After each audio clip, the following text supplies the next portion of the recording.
Bem, irmãos, vamos mais uma vez orar e depois iremos para a meditação. Oremos. Senhor nosso Deus e Pai querido, muito obrigado por essa oportunidade de poder te louvar e agradecemos agora pela oportunidade de poder meditar na Tua Palavra.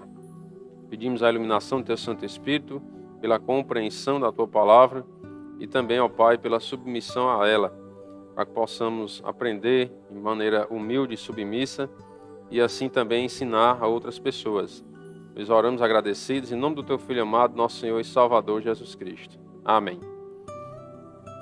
Bem, irmãos, nós vamos hoje dar continuidade no estudo que estamos fazendo sobre o Evangelho da Graça de Deus, né? Estamos estudando testemunhando o Evangelho da Graça de Deus, uma apostilha que é de autoria do pastor José Vieira, e nós estamos, domingo passado, falamos sobre a introdução, que tratamos sobre a brevidade da vida, e hoje vamos estudar sobre a Palavra de Deus, para entendermos assim a importância da Palavra de Deus, o poder que a Palavra de Deus tem, para que assim possamos entender todo o restante do assunto, né, do conteúdo dessa apostilha, que vai falar sobre o plano de salvação. Então, a título de introdução, nós vamos observar aqui o exemplo de dois homens que falaram a respeito da Palavra de Deus. O primeiro exemplo é um exemplo positivo de George Washington, que foi o primeiro presidente dos Estados Unidos. Ele disse o seguinte: é impossível governar corretamente o mundo sem Deus e sem a Bíblia. É impossível governar corretamente o mundo sem Deus e sem a Bíblia. O segundo exemplo foi um exemplo negativo de John Lennon. É um cantor e compositor dos Beatles. Ele disse o seguinte: eu não acredito em Bíblia, eu não acredito em Jesus, eu só acredito em mim. E esse homem levou milhares de jovens a uma vida desregrada e morreu assassinado a tiros por um fã. A gente observa o final da vida das pessoas com base no que elas creram durante a sua vida, né? A gente consegue observar aqui a diferença de uma pessoa que acreditava em Deus, colocava Deus acima, né, das coisas e respeitava o Senhor, e o fim de pessoas que não respeitam a Deus, como é diferente. O saudoso missionário Davi Eldert, em suas aulas, ele dizia: as pessoas precisam saber que Deus existe, que Ele deseja falar conosco, e esta comunicação é a sua palavra. Então Deus, Ele existe, que alguns creiam ou não, Ele está lá, no lugar dele. Algumas pessoas até dizem: eu nunca vi Deus. É lógico, Ele é espírito, né? Ninguém pode ver um espírito. Ninguém jamais viu a Deus, porque Ele é espírito. Aí diz: por isso que importa que os seus adoradores o adorem em espírito e em verdade. Nós não vamos ver a forma de Deus. Nós precisamos crer que Ele existe, Ele é o Criador de todas as coisas. E independente de algumas pessoas crerem ou não, tem gente que diz que não crê em Deus, né? Mas Ele está lá e Ele quer falar com o ser humano. Ele quer dar um recado, podemos dizer assim, uma mensagem para o ser humano. E a maneira que Ele se comunica conosco é por meio da sua palavra, que é a Bíblia Sagrada. E aí nós podemos ouvir a voz de Deus, podemos dizer assim, de maneira figurada, né? Por meio da Bíblia. Quando nós lemos a Bíblia, nós estamos ouvindo o que Deus tem para falar conosco. E aí podemos aprender de Deus por meio da sua palavra. É como um pai que quer passar uma mensagem, quer comunicar algo para os seus filhos. Ele fala, não é assim? Então Deus, Ele quer comunicar algo para o ser humano. Então Ele falou por meio da sua palavra. Nós não vamos esperar que ouvir uma voz assim misteriosa, né, extraordinária, como num sonho, ou algo assim muito miraculoso, para dizer: ai, Deus falou comigo. Não, é a Bíblia. É só ler a Bíblia que você vai ouvir Deus falando com você. Não uma voz audível, né? A palavra de Deus é a palavra dele para nós, é a mensagem de Deus para nós. E aí precisamos aprender dessa palavra. Então nós vamos observar aqui algumas verdades a respeito da Bíblia, da palavra de Deus. O primeiro é aqui em 2 Timóteo, capítulo 3, verso 16, que diz o seguinte: toda a Escritura é inspirada por Deus e útil para o ensino, para a repreensão, para a correção, para a educação na justiça. E tem uma finalidade, né? Qual a finalidade da palavra de Deus? A fim de que o homem de Deus seja perfeito e perfeitamente habilitado para toda boa obra. Então, a Escritura, se nós observarmos, está com inicial maiúscula. Então, é uma referência à Bíblia Sagrada. Aqui, Paulo escreve a Timóteo dizendo, né, que toda a Bíblia Sagrada é inspirada por Deus. Toda ela, de Gênesis a Apocalipse. E a Bíblia, ela tem uma utilidade. É útil para o ensino. Ela nos ensina a respeito de várias coisas que muitas delas nós não sabíamos, né? Então, ela é quem vai nos ensinando. Não serve simplesmente para ensinar, como um exemplo de ensino, né? Que Deus criou o mundo por meio da sua palavra, algo que nós aprendemos, o ensino da Bíblia para nós. Deus criou todas as coisas. O que mais que a Bíblia ensina? Que vai haver um período muito difícil no futuro, chamado de a grande tribulação. Vai haver um arrebatamento, que é a retirada da igreja de Deus da terra. Deus vai tirar a sua igreja da terra por meio do arrebatamento. A gente está ensinando coisas que aconteceram e também coisas que ainda vão acontecer. E ensina coisas que estão acontecendo também. E nos últimos dias sobrevirão tempos difíceis. Os homens serão egoístas, avarentos, jactanciosos e por aí vai, né? Mostrando a realidade humana hoje, o que nós estamos vivendo. Então ela nos ensina. Mas ela não serve só para ensinar, serve também para repreender, para corrigir.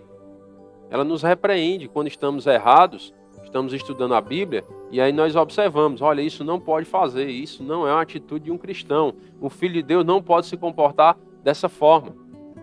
E tem várias repreensões na Bíblia de acordo com os comportamentos do ser humano. Deus já deixou aí pré-determinado até algumas punições. E outras nós usamos princípios bíblicos, porque nem todos os pecados estão escritos na Bíblia. A Bíblia diz que não pode fumar, por exemplo. Está escrito lá na Bíblia, não fumarás. Não está. Ei, irmão, então por que o crente não deve fumar? Né? Se não está escrito, não fumarás, então pode, né? Irmãos, a Bíblia não é como o Código Penal, né? O Código Penal brasileiro é assim, se não está proibido, pode. É assim que eles interpretam. Se está lá escrito, não faça isso, então não pode. Mas se não está escrito, você pode fazer, segundo o Código Penal brasileiro, né? Mas, quando você vai para as Escrituras Sagradas, não é bem assim. Porque nas Escrituras, aí tem princípios bíblicos. Por que o crente não deve fumar? Pare para observar. Se você vir um crente fumando, o que é que você vai analisar? Que ele está dando um bom testemunho ou não?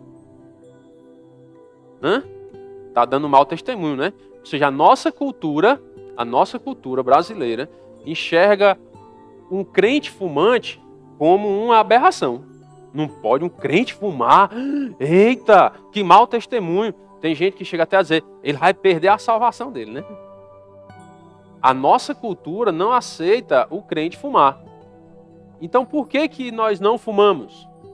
Porque a Bíblia diz, a Bíblia não diz não fumarás, mas a Bíblia diz fugir de toda aparência do mal. Então se o fumo para um crente é uma aparência do mal, então nós temos que fugir dessa aparência. Então nem todos os pecados, irmãos, estão descritos com todos os detalhes na Bíblia. Mas aí nós pegamos os princípios bíblicos e analisamos para corrigir a nossa vida. Corrigir a nossa vida.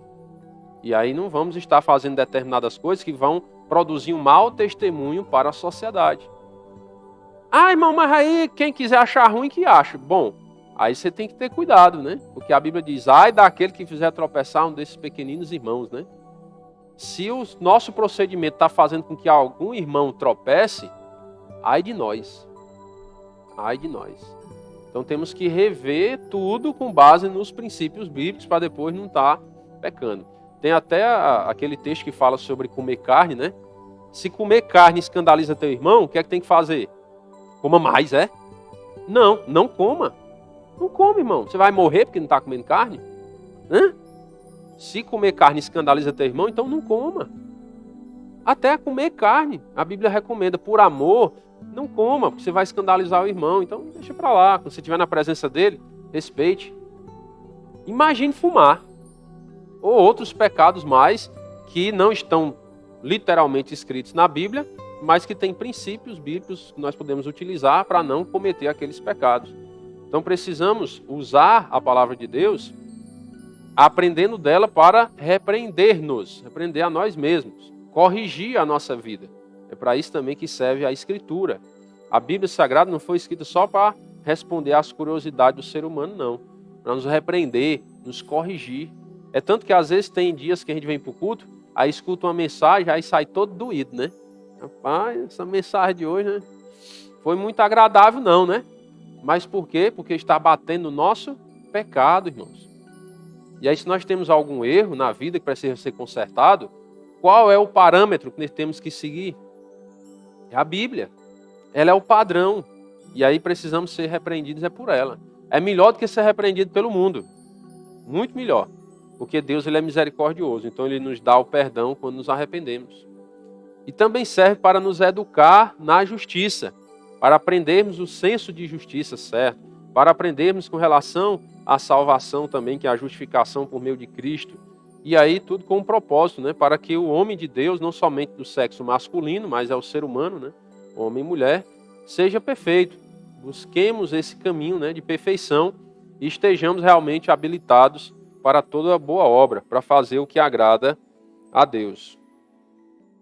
2 Pedro, capítulo 1 e verso 20, diz o seguinte. Vamos ler o 19 também? Temos assim tanto mais confirmada a palavra profética, e fazeis bem em atendê-la, como a uma candeia que brilha em lugar tenebroso, até que o dia clareie e a estrela da alva nasça em vosso coração. Sabendo primeiramente isto, que nenhuma profecia... Onde é que estão escritas as profecias? Na Bíblia, né? As profecias de Deus, né? Na Bíblia. Nenhuma profecia da Escritura, ó, sagrada da Bíblia, ó, inicial maiúsculo, referência à palavra de Deus, provém de particular elucidação. Então, todas as profecias da Bíblia não vêm assim do que o homem quis dizer. Vem de onde? Vem de Deus. Porque ele diz, ó, nunca, jamais, qualquer profecia foi dada por vontade humana. Entretanto, homens santos falaram da parte de Deus, movidos pelo Espírito Santo. Então, todas as profecias da Bíblia foram da parte de Deus. Foram homens santos, movidos pelo Espírito Santo, que falaram, movidos por Deus. Não foi, porque eu tive um sonho assim qualquer. Não, eles tinham a plena convicção de que era Deus mandando eles escreverem aquelas profecias. Então não foi de uma elucidação, de uma visão sem sentido. Foi algo realmente divino e sagrado. Todas as profecias que estão na Bíblia.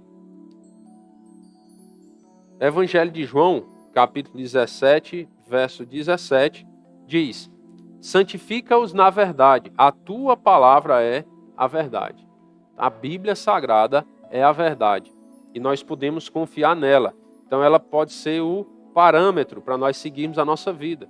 Quando estamos sem saber o que fazer, vamos para a Bíblia, porque ela é a verdade. Ela vai nos ensinar a coisa certa.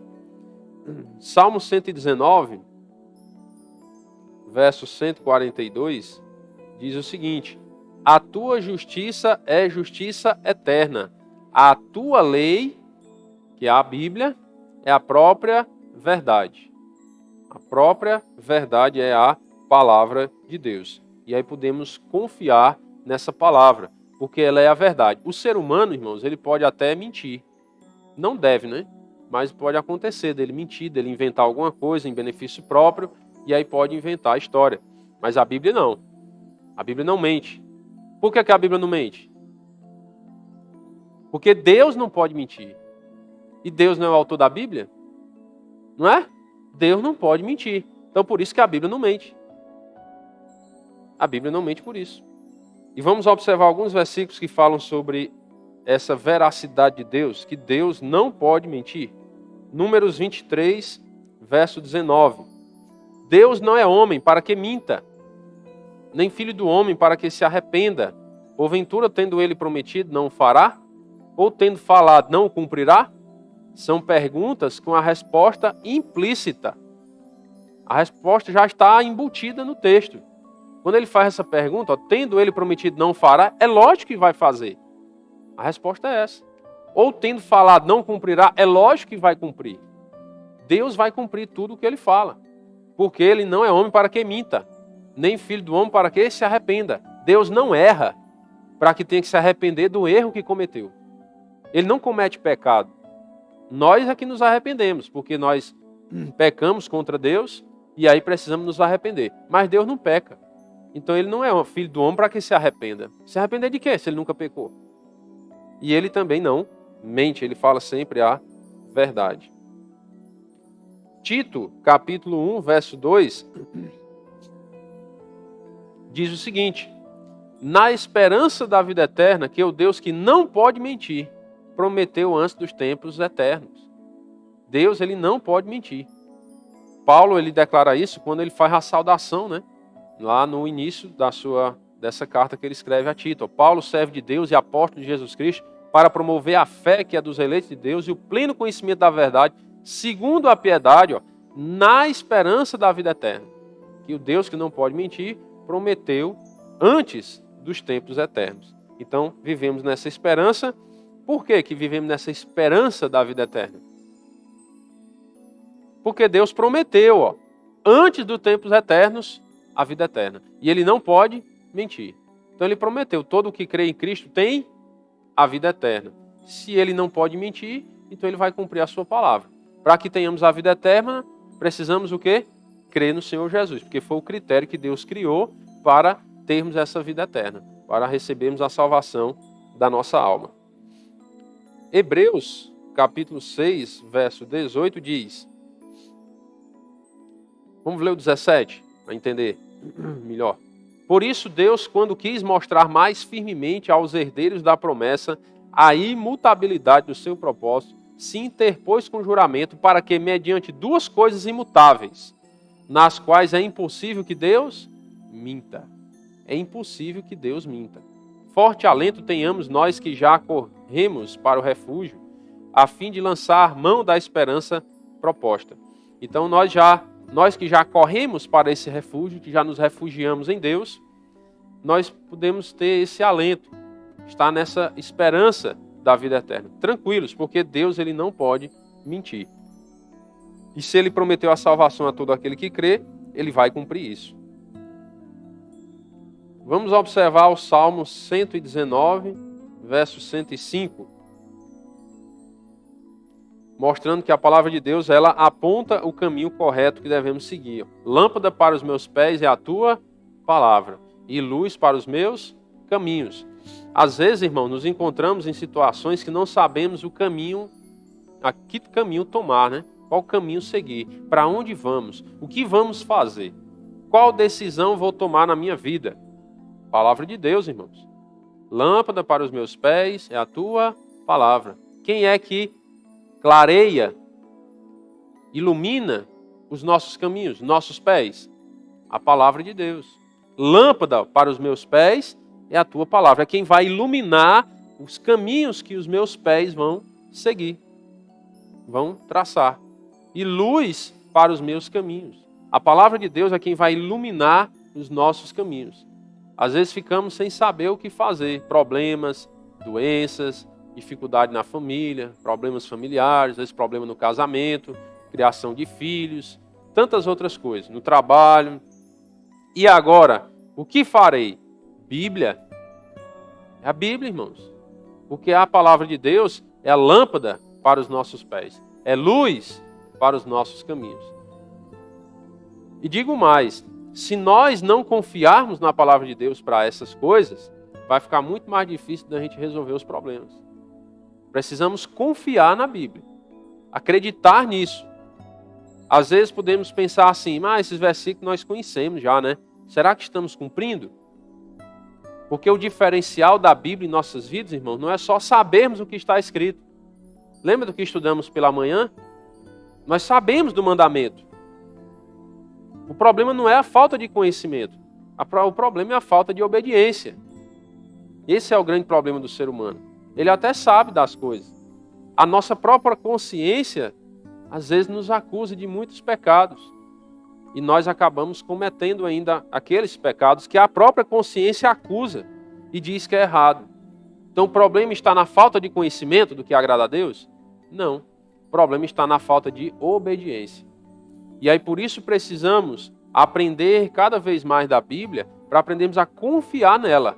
Saber que ela é quem ilumina os nossos caminhos. Ela é quem vai nos livrar desses perigos da estrada que estamos seguindo, nessa nossa caminhada nesse mundo.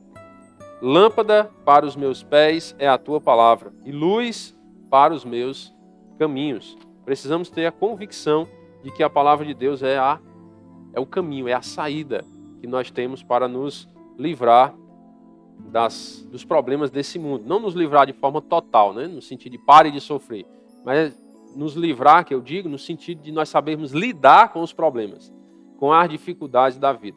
Não é porque nós somos crentes que estamos livres de problemas, estamos livres de tentações, estamos livres de dificuldades. E às vezes, irmão, nós somos até tentados de pensar assim, peraí, eu creio em Jesus, e como é que pode? Eu estou sofrendo, né? Estou sofrendo problema de saúde, estou sofrendo problema na família, tem problema de saúde na minha família, como é que pode? Se eu creio em Jesus, não era para eu sofrer. Cuidado, irmãos, para não ser tentado por esse pensamento e acabar se afastando de Deus. Cuidado. Porque o inimigo tenta colocar isso em nossa mente, que é para a nossa fé enfraquecer. E pelo contrário, quando Deus permite essas dificuldades em nossas vidas, irmãos, é para nos trazer mais para perto dele. É para nos aproximar dele. Às vezes não estamos tão próximos quanto Deus quer. E aí ele permite alguma dificuldade, que é para nós nos humilharmos e nos chegar mais perto. Se na hora dessas dificuldades nós nos afastarmos de Deus, vai resolver o nosso problema? Se afastar de Deus, resolve? Não, só aumenta. Só piora o problema. Se com Deus está difícil, e sem Deus? Aí é impossível. Temos que nos aproximar de Deus. Temos que estar mais perto de Deus. Temos que confiar na palavra de Deus. Nesse mundo, passais por aflições. É assim no mundo. Somos pecadores. E vamos sofrer aflições nesse mundo. Irmãos, se nós vivermos uma vida totalmente saudável, sem nenhum problema de saúde, nossa família, sem nenhum problema familiar, dinheiro no bolso, está faltando nada, muito satisfeitos no mundo. Você não vai morrer, não? Não vai? Um dia vai morrer de qualquer maneira. Então não adianta ficar confiando nas coisas desse mundo. Não, Senhor, se eu não tiver nenhum problema nessa vida, dinheiro no bolso, saúde, pronto, eu estou feliz. Irmão, a morte está aí, a morte. Qualquer momento ela pode chegar. Nós não podemos confiar nessa vida. Maldito do homem que confia no homem, a Bíblia diz. Então nós não podemos confiar nem em nós mesmos. Lembra do estudo de hoje? Não confie nem na sua razão nem na sua emoção para brincar com o pecado. Não confie, nem em si mesmo. Então nós não podemos confiar nas coisas desse mundo. Colocar a nossa esperança, a nossa felicidade, no nosso conforto no mundo. Temos que colocar a nossa confiança e a felicidade em Deus. E juntar tesouros nos céus. Aí sim estaremos realmente felizes. Paulo e Silas, presos, o que eles faziam na prisão? Louvavam, né? Estavam lá cantando ao Senhor, estavam presos, injustamente, estavam louvando a Deus. Eles estavam confiando na felicidade desse mundo? Não estavam. Eles podiam muito bem estar lá murmurando. Como é que pode a gente servindo a Deus e Deus permite que a gente seja preso aqui de forma injusta? Nós não cometemos nenhum erro, né? Mas não, estavam lá alegres, satisfeitos, louvando o Senhor, cantando. As portas da cadeia se abriram, eles nem saíram, podiam ter saído correndo, né? Fugir. Mas não, ficaram lá, tranquilo. Quando o servo lá ia se matar, ele, não faça mal não, nós estamos aqui. Ainda ganhou uma alma para Cristo, né? E a família dele, né? João perguntou, o que é que eu posso fazer para ser salvo? Ele disse, crê, né? Tu e a tua casa.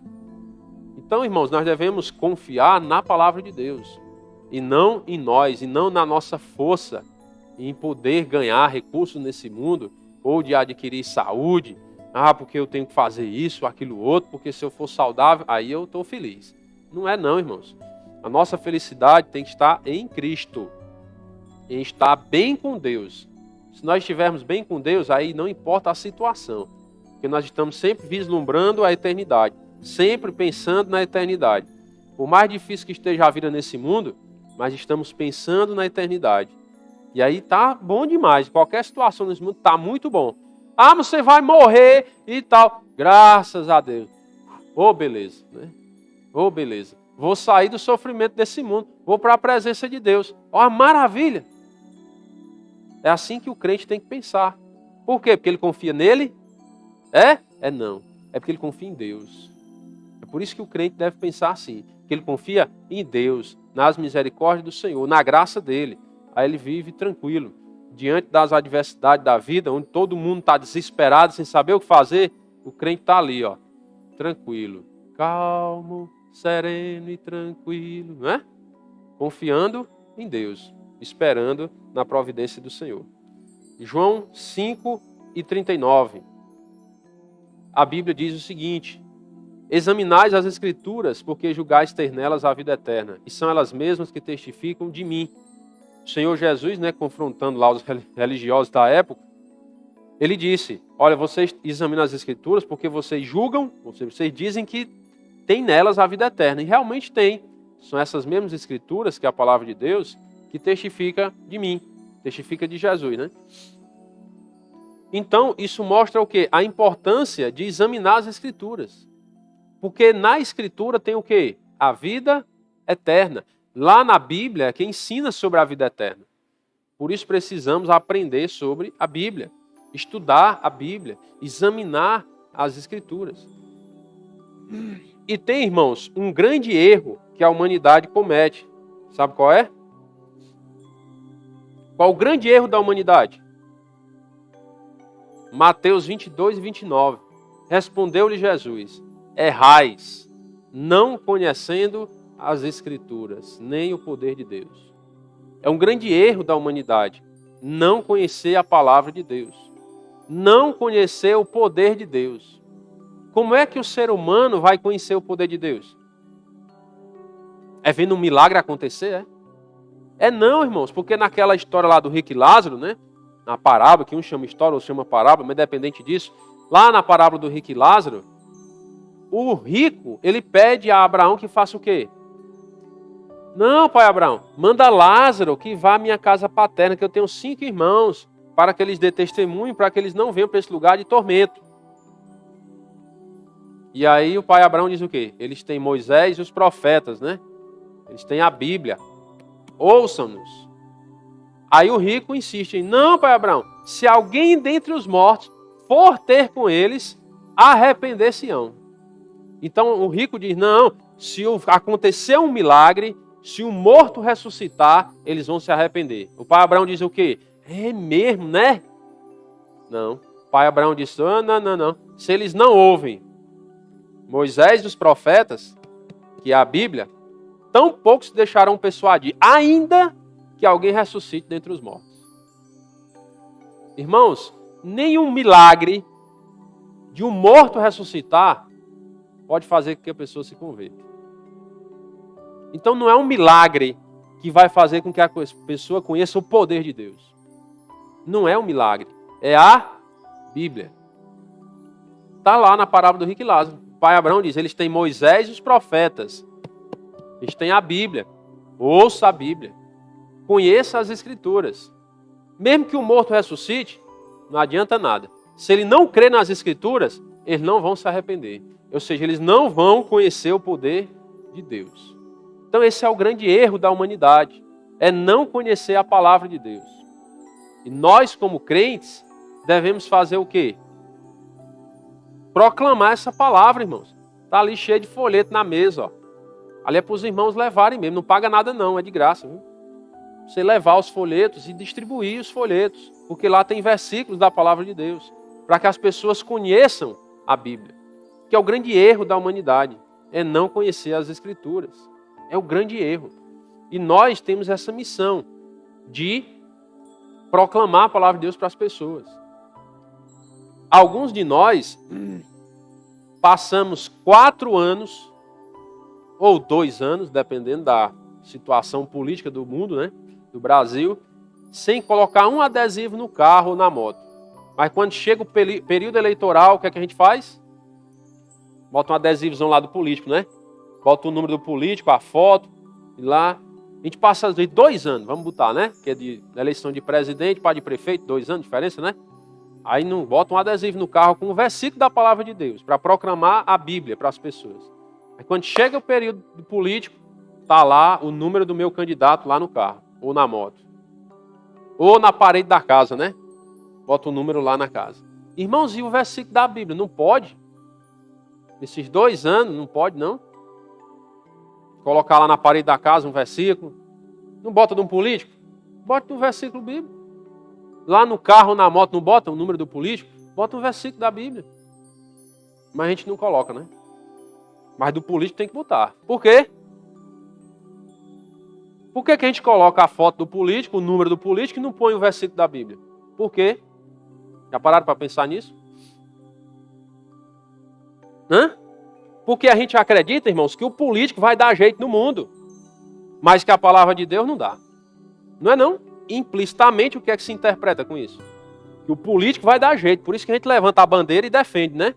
A ferro e fogo, até briga com os familiares por causa de um político. Discute, bate boca, mas pela Bíblia, não posso dizer nada não, né? Que vai ofender. Mas no político você discute. Cria inimizade por causa de um político e não cria por causa da Bíblia. Porque está defendendo as Escrituras.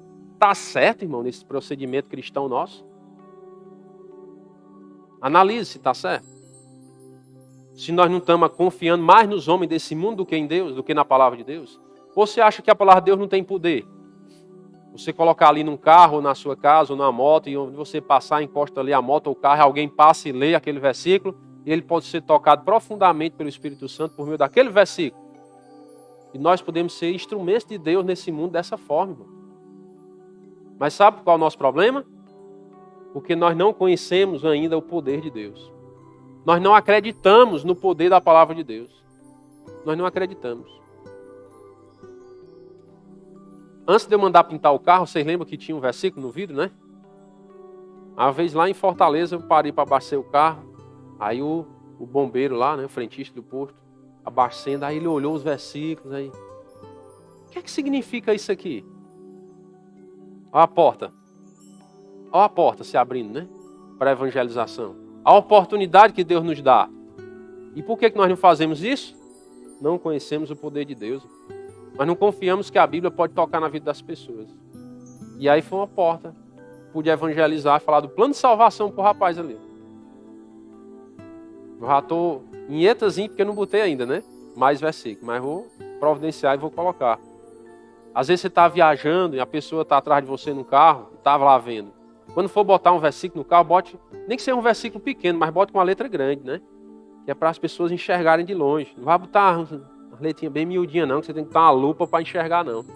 Bote para ficar estampado mesmo, para as pessoas verem. Elas precisam da palavra de Deus, assim como nós também precisamos. Mesmo depois de crentes, nós ainda precisamos da Bíblia. Nós precisamos da palavra de Deus, para nós nos alimentar a cada dia e ter mais conhecimento do poder de Deus. E assim poder confiar cada vez mais no Senhor.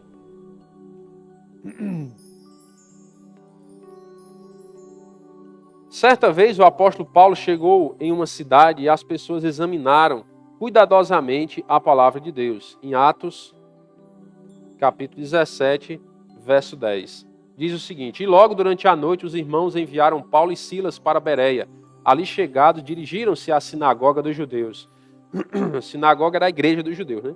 Ora, estes de Bereia eram mais nobres que os de Tessalônica, pois receberam a palavra com toda a avidez, examinando as escrituras todos os dias, para ver se as coisas eram de fato assim.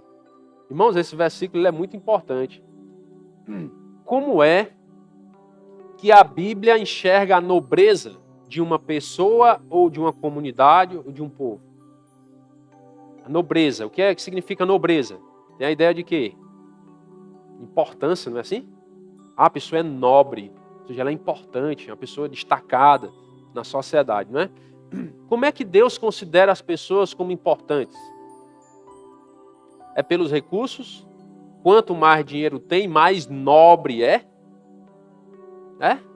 É pelo intelecto? Porque o cara é doutor, PhD e não sei o que lá, formado, né? Tem universidade, então ele é mais importante, ele é nobre?